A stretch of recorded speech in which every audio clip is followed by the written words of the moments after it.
Ahora tengo el gusto de tener a esta invitada, que la voy a presentar de esta manera. El sábado se cumplieron 20 años de lo que fue el ataque a las Torres Gemelas, ese momento que cambió nuestras vidas, ¿no? La forma de viajar, el tema de la seguridad, el tema de todo lo que tiene que ver con la vigilancia, todo lo que abrió, ¿sí?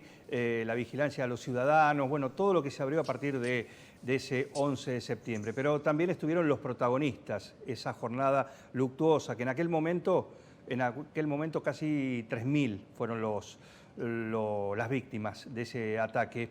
Pero después vinieron las consecuencias, porque muchos de los que ayudaron, aquellos que estuvieron durante varias jornadas largas recorriendo esa pila de escombros, lo que quedó de esos dos grandes edificios, bueno, tuvieron secuelas, tuvieron enfermedades, muchos también murieron, rescatistas, bomberos, policías, médicos, paramédicos, y otros pueden contar la historia a 20 años, y una de ellas es Alejandra Schiappa, y es un gusto volver a charlar con vos. Alejandra, ¿cómo andás?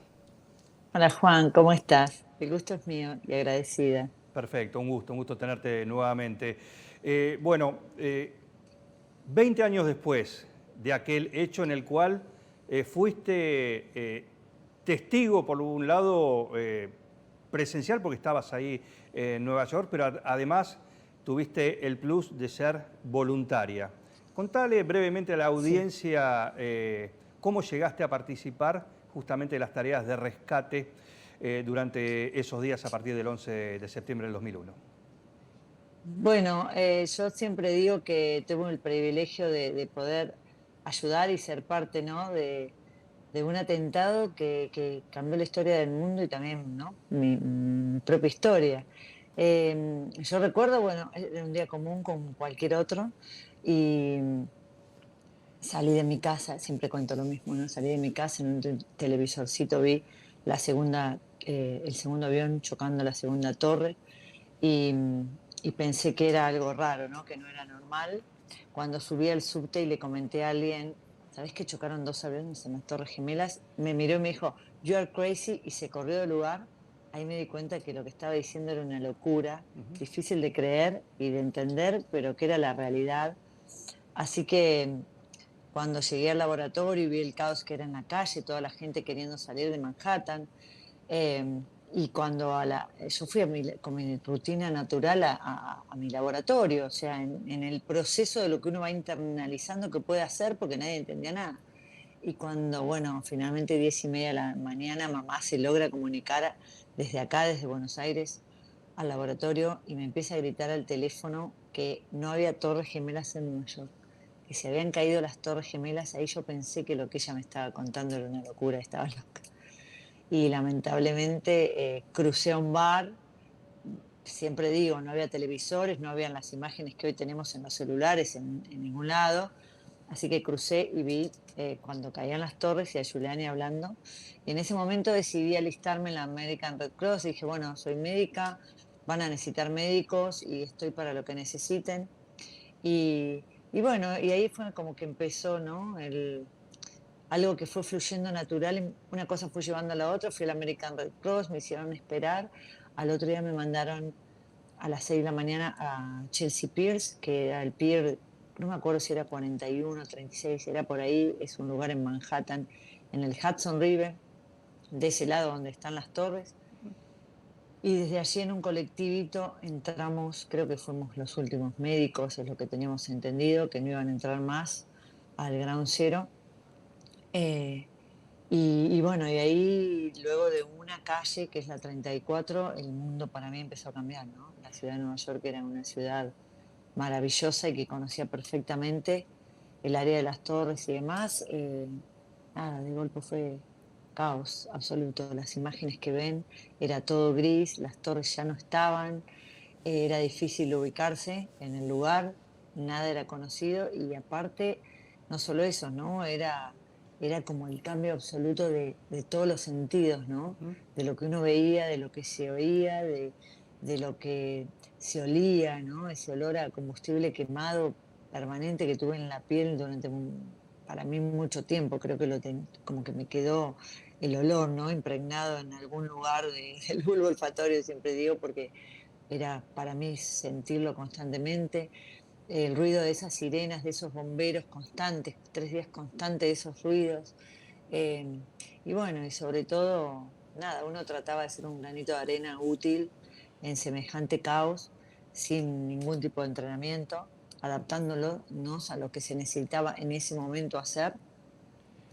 Y bueno, haciendo primeros auxilios a los bomberos, a los policías, a lo que se necesitaba ahí, a los rescatistas, Ujú. y después evacuando eh, edificios, a ¿Cómo, uno específico. Esa fue mi tarea en el Ground Zero y estuve 3 días eh, en ese lugar. ¿Cómo era el clima? O sea, el 11 de septiembre, todavía en shock. Pero, por ejemplo, los días siguientes que tuviste que ir, ya estaba la cuestión casi, los escombros, la pesadumbre, los olores, como bien decías Sí. vos también. ¿Y cómo era el trabajo en búsqueda de alguna señal de algún posible sobreviviente? Sí, nosotros, mirá, lo que primero, a partir del 12 no salió nadie, ni un sobreviviente. Nosotros fuimos, todos íbamos como a salvar vidas, ¿no? Pensando en que realmente tendría que aparecer algún sobreviviente, pero cuando fuimos, inclusive me acuerdo que nos dijeron que no iban a haber sobrevivientes. Y para nosotros mantener esa esperanza en la desesperanza absoluta era como vital, porque si no parecía como que no tenía ningún sentido que uno estuviera ahí, ¿no? Y la vida del sobreviviente estaba sobrevaluada y la vida de los que estaban ayudando estaba como subestimada, digamos, ¿no? Ujú. En un momento me acuerdo que uno de los que estaban ahí entre los escombros cayó en uno de esos agujeros que quedaban. Yo siempre digo, cuando hablamos de escombro hablamos de como si fuera un edificio de 6, 10 pisos, porque depende en qué lugar estabas, eran más altos los escombros, Claro.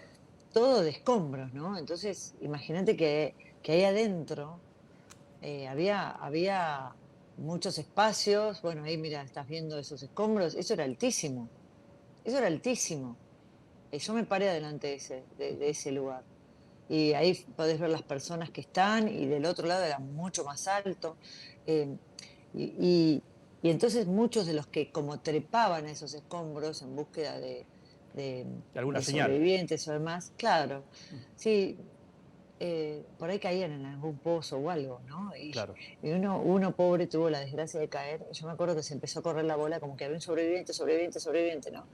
Y cuando van a ver y van a sacar, ven que es alguien que estaba ayudando, que como que cayó ahí y había que sacarlo. Y dijeron, no, no, un rescatista, como que, ¿viste? Imagínate, como que no importara la vida de esa pobre persona que fue a ayudar. Pero era esa la magnitud de la cabeza que manejábamos. Era como, el sobreviviente era todo. Y lamentablemente no hubo ni un sobreviviente, pero sabíamos que una parte muy dura también era que bueno, que siempre, que había vida debajo de los escombros y era imposible acceder. Y bueno, uno iba manejando toda esa parte emocional y todo lo que iba pasando durante esos 3 días, que ibas cambiando mucho en los sentidos, ¿no? Ujú. Los sentires. Y por ejemplo, yo me acuerdo caminando ahí siempre entre los escombros y demás, vos veías a los bomberos llorando, sentados, viste, agarrándose la cabeza, te sentabas con ellos, hablabas, te abrazabas, nos poníamos a llorar, y seguías, viste, era una cosa así, era todo muy raro, todo lo que iba pasando, era único, era una magnitud tan grande, tanto dolor. Bueno, imagínate, ves esa gente caminando por ahí, había lesiones de ojos, se cortaban, se lesionaban, se fracturaban, Claro que sí. ¿sí? Ujú. Porque ahí vos podés ver lo que es eso, era todo vigas, concreto, chapas, hierros, y esos son días mucho más posteriores, ¿no? Eso Ujú. ya cuando, me parece que eso es un poco después, pero bueno, duró mucho tiempo. Eso sí, es mucho después, me parece. Pero todo porque cuando ya juntaban así los escombros, fue después de los 2 meses, me parece, cuando ya estaban como seguros que no podía No había sobrevivir nadie. nadie, Claro que nadie, sí. si había, ¿no? En la parte más superficial alguien. Quiero Así que, que, sí, no, quería que cuentes una historia que por ahí todo se centra en los escombros, lo que dejaron, ¿sí? La caída de las dos torres, pero a su vez eso causó el derrumbe de edificios periféricos de todo lo que conformaba sí, el complejo del World Trade Center. Y sí. quiero que cuentes lo que tuviste que hacer vos en uno de los edificios, ¿no? Tratando de que lo evacúen. ¿Y con qué te encontraste? Bueno, yo siempre digo que en ese lugar vi los dos extremos de la humanidad, ¿no? La maldad extrema con todo ese horror y el terror, y la bondad absoluta de los que querían ayudar y de la gente que también había sido tocada por esa experiencia, simplemente por el hecho de estar como en el barrio, ¿no? Eh, y una de las cosas fue con esto del cambio, ¿no? Del sobreviviente a sentirte inútil, fue mirar esos edificios donde había gente que corría peligro y yo creo que el cambiar la mirada y entender que si preveníamos muerte era una manera de salvar vidas, fue lo que nos dio más motivación para seguir los días que venían, ¿no? Ujú. Seguir el jueves y el viernes. Justo ahí, mira, en ese puente está la escuela donde yo estaba. Ahí abajo de ese puente que está mostrando ahora, perdón que Sí, no, no, está en bien, ese high school. por supuesto. Em, y, y entonces decidimos ir a evacuar ese edificio. ¿Por qué?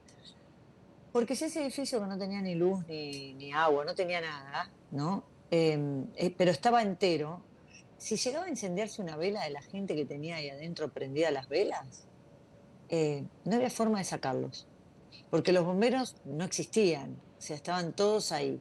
Las escaleras no llegaban a más de 5 o 6 pisos, tienen un límite y esto tenía más de 25, Ujú. ¿sí? Entonces, cuando vos mirabas algo que decías, salen por el ascensor, no era así, podía ser un mal mayor. Entonces, decidimos que íbamos, se armaron como grupos y nosotros quisimos ir a evacuar ese edificio. Ya te digo, experiencia cero en evacuación en emergencias. Y, pero ahí es como que todo se aprendía en el momento. Y, y bueno, una de las cosas muy lindas que me pasó, y es lo que rescato de todo esto, es eso, ¿no? Lo humano. Y ahí me pasaron varias cosas en ese edificio, y una fue que las personas, todo era muy expeditivo, ¿no? Entonces eran 5 minutos, se golpea, se le dicen que van a salir, que agarren sus cosas, pasaporte y algo de valor, y salgan. El tema es que no le podíamos decir ni dónde lo llevaban ni durante cuánto tiempo, porque no lo sabíamos. Ujú. Y nadie, imagínate vos en tu casa que te hagan dejarla con esa seguridad de nada. Entonces la gente se resistía y la verdad que había situaciones bastante complejas.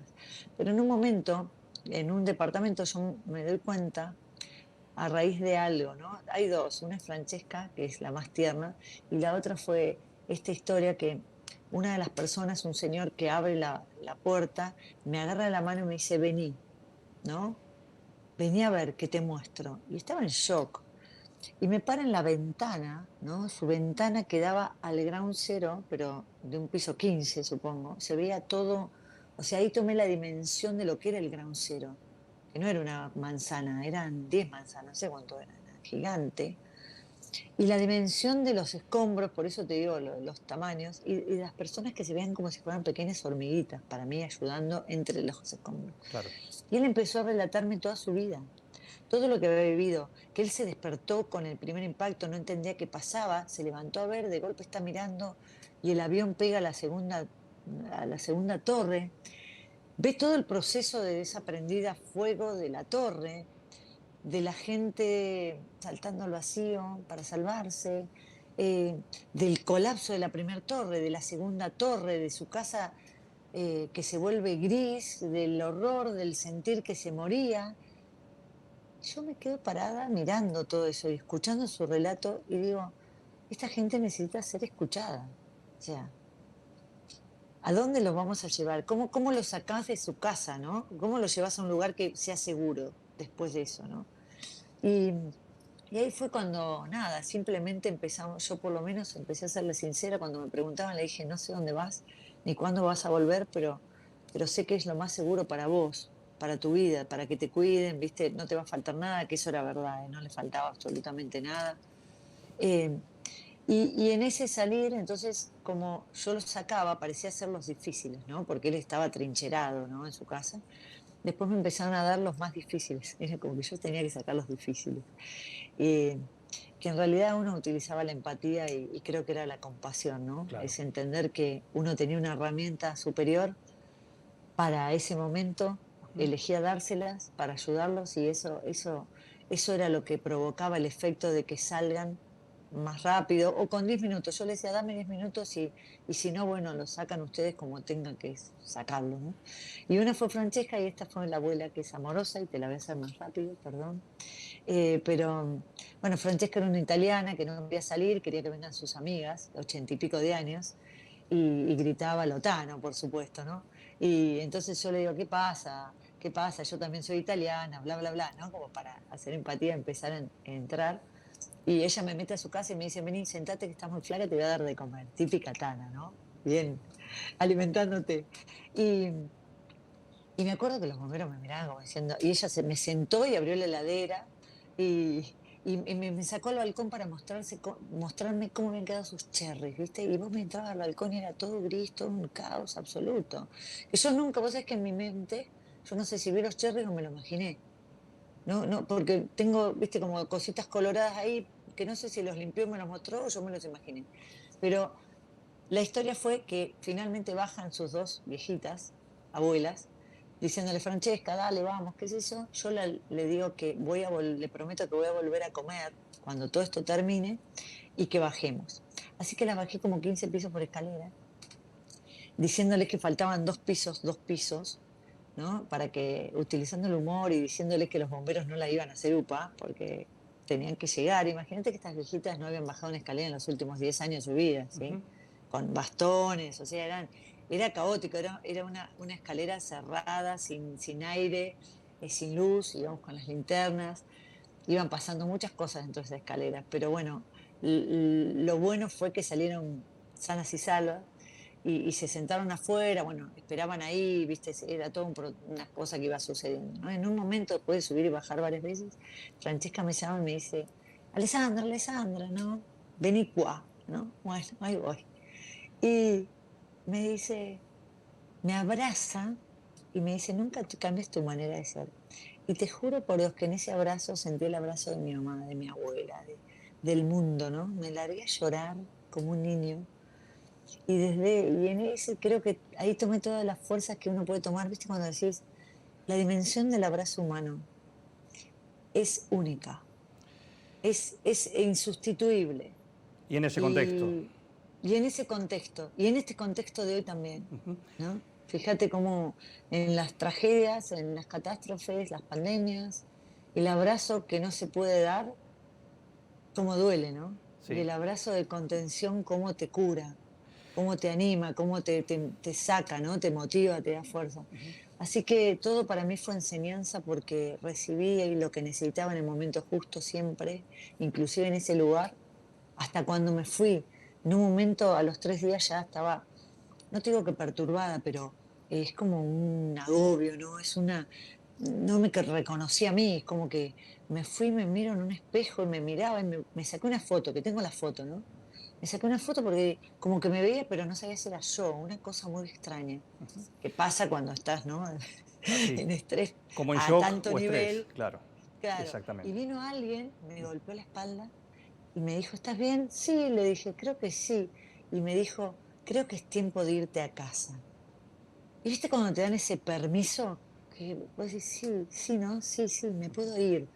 Porque también había algo de eso de que no podés abandonar la tarea, ¿no? Y quizás ya no sos más útil porque ya está, estás agobiado, ya está, diste lo mejor de vos, hiciste lo que podías con lo que sabías en ese momento y estuvo bien. Eso te lo digo hoy que lo aprendí más tarde, Por porque supuesto. me sentí inútil un rato largo, Eh, pero está bueno eso, bueno, Alejandra, la verdad que un gusto poder charlar con vos nuevamente. por La supuesto. última, y tiene que ver con esto, ¿no? ¿Qué te genera? Fueron 20 años, ¿sí? Por ahí los números Sí, redondos, las fechas redondas tienen una dimensión distinta. Pero lo que Sí. es seguro es que han pasado justamente muchos años de eso. ¿Va cambiando tu percepción de lo que viviste ahí? Mirá, fue cambiando, los 10 primeros años fue una cosa y los 10 segundos otra, ¿no? Los 10 primeros fueron como calmar el dolor, ¿no? No te digo los 10, sino, viste, como periódicamente, ¿no? Uno fue interpretando, perdonándose, entendiendo lo que hizo, entendiendo que fue realmente importante, que fue importante estar ahí, o sea, importante estar ahí porque cambió mi vida en un montón de aprendizajes de privilegio que tuve, que no los hubiera tenido si no hubiera traspasado esa experiencia, ¿no? Entonces, eh, por un lado, uno se transforma en una persona más enriquecida, ¿no? Por el saber y por la experiencia adquirida, y que es una experiencia casi extraordinaria.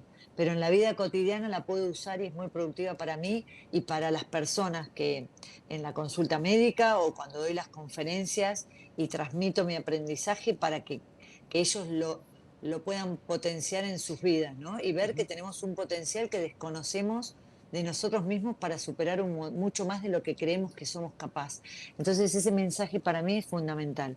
Y diciéndote algo del 2020, este evento a mí nunca dejó de asombrarme. Y en este 2020 te cuento esto tipo broche final, ¿no? Digo, Dale, sí, de cómo no. cierre porque fue como un ciclo para mí también Ujú. y ahora comienza otro, ¿sí? Otro mucho más poderoso, me parece.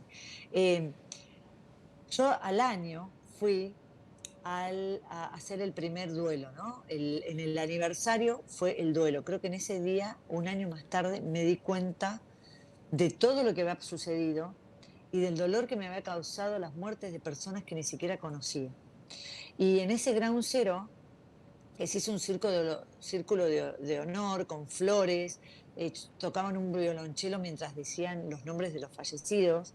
Me acuerdo que se levantó un viento, no te miento, no te miento, en ese círculo gris que parecía que ahora es en ese mismo lugar donde ahora están las fuentes, se levantó un viento que parecía que las almas estaban vivas, te lo juro, eso fue mi sensación. La percepción. Y vos sabés que fue muy conmovedor porque todas las personas empezaron a hacer montículos de tierra, a poner una foto, una vela y empezaron a ayudar a sus muertos. ¿Y por qué? Porque no tenían cuerpo, porque no tenían identificación, algunos ni siquiera tienen un ADN para identificar. Y creo que ese fue el duelo que hicieron las personas. Y yo me abrazaba con gente que no conocía y lloraba igual, ¿sí? Como si estuviera conociéndolos. Ujú. En ese momento yo agarré piedras porque pensé que había 5 familias argentinas, Pedro Grisham, Gabriela Weissman, Mario Santoro, Sergio Villarroel y Guillermo Chalkov, que apareció después porque él es ciudadano, era ciudadano, se convirtió en ciudadano americano. Y pensé que quizá esas familias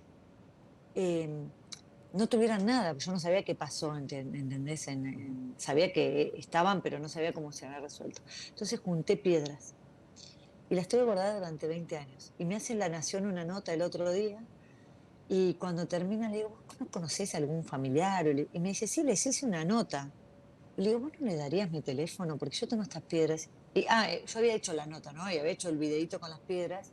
Y le dije, de verdad que me encantaría dárselas porque para mí el sentido de estas piedras es de las vidas que no pudieron ser identificadas por un ADN o que no hay un cuerpo. Uno no tiene nada a qué, ¿no? A qué rezarle, hablarle, Acá llorar, agarrarse, lo que sí. necesites, de agarrarse, Ujú. ¿no? Algo sólido, como quien dice, algo material. Exacto. Y me dice, sí, te contacto. Bueno, conclusión, los familiares de Pedro Grisham, 2 hermanos, John y María, y algo súper conmovedor, la hija Camila, que tenía 9 años en ese momento, fueron al encuentro, nos encontramos, y con Mariana Chalkov Klein, nos encontramos el 11 de septiembre a las 11 de la mañana. Mirá qué loco, porque fue medio inconsciente, después nos dimos cuenta. Y, y yo les entregué las piedras y compartimos nuestras historias de vida, de lo que querían saber, de lo que yo les pregunté. O sea, fue tan nutrido, tan sanador para todos, que la verdad que me conmovió. Y viste cuando decís, son de estas historias que cambian la historia del mundo, que siempre hay algo que contar, que siempre algo se descubre Así es. y que lo que traen y lo que perpetúan son los valores humanos. Entonces, desde ese lugar, mira, Mariana Chalkov, perdón, Klein, ella me dijo, con las piedras yo las voy a enterrar en algún lugar del río porque necesito ir y que esté cerca del río y hablarle, ¿viste? Y vos decís, wow, ¿no? Y llevarle una Porque paz que en 20 años no pudieron tener, quizás. sí, y para mí también fue una sanación. Creo que esa es la palabra. Y vos sabés que salimos todos y dijimos, fue un encuentro sanador, Ujú. no sé. Y bueno, y aparte el vínculo que se abre, es como que conocés gente nueva que parece que la conocés de hace años. Es increíble. Así que súper agradecida por todo esto y lo que pasó estos 20 años. A mí no deja de conmoverme y no creo que nunca deje de conmoverme las Siempre Torres Gemelas. siempre es un gusto escucharte, ¿eh? Así que te agradezco Gracias, Juan. este tiempo acá con nosotros, con Zona Cero, para escucharte, testigo, ¿sí? Y parte de un momento de esos que le ha tocado a toda la humanidad, que ese hecho ha tocado a toda la humanidad de alguna manera, ¿eh? Todos recordamos lo que estábamos haciendo, todos recordábamos lo atónito que nos quedamos ante semejante hecho, pero después estuvieron aquellos que tuvieron que hacer justamente ese trabajo durísimo, durísimo, y vos estuviste ahí. Te mando un saludo grande y gracias por Gracias. este ratito con Zona Gra- Cero. Gracias a ustedes. Muchas gracias.